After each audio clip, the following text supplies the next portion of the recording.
Christ ne grandit pas en moi selon la connaissance scripturaire que j'acquiers, mais selon la mesure de ma consécration. Mon don à Dieu sera toujours à l'échelle de la prééminence de Christ en moi. Il faut qu'il croisse et que je diminue, Jean 3,30.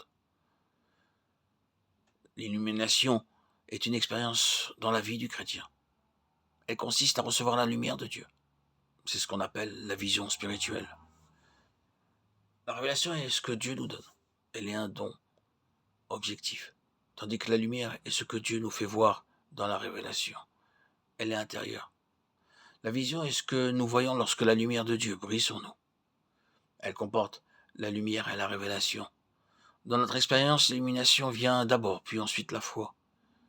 Si nous désirons être constamment éclairés, Christ doit toujours occuper la prééminence en toutes choses.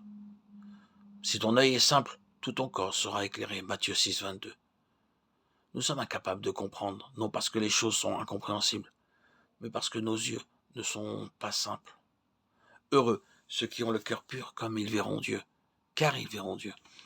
Matthieu 5, 8. Le cœur doit donc être pur. Si quelqu'un veut faire sa volonté, il connaîtra si ma doctrine est de Dieu ou si je parle de mon chef, Jean 7, 17. Seuls ceux qui ont volontairement placé Christ à la première place recevront la lumière. Jouir de la puissance est aussi une des douces expériences dans la vie du chrétien. Mais pour qu'elle devienne nôtre, nous devons laisser à Christ le trône de notre vie. Le croyant expérimente la puissance dans la mesure où Christ croit en lui. Sans une vie de séparation, il n'y a pas de puissance. La séparation ne signifie pas seulement sortir de quelque chose, elle est le résultat d'un changement de position. Entrer et demeurer en Christ. Ce qui différencie le chrétien par rapport au monde, c'est qu'il appartient à Christ. Il est revêtu de Christ, Christ et sa puissance.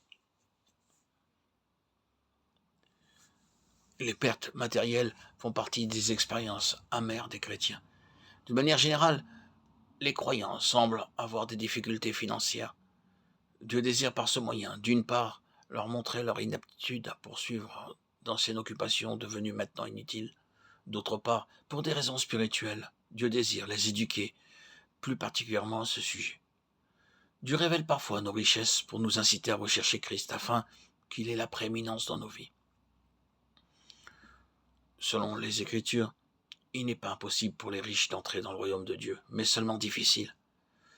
La richesse n'est pas un obstacle absolu pour servir Dieu, mais elle peut devenir un empêchement pour le servir pleinement. Jette ton trésor dans la poussière et le Tout-Puissant sera ton trésor. Job 22, 24.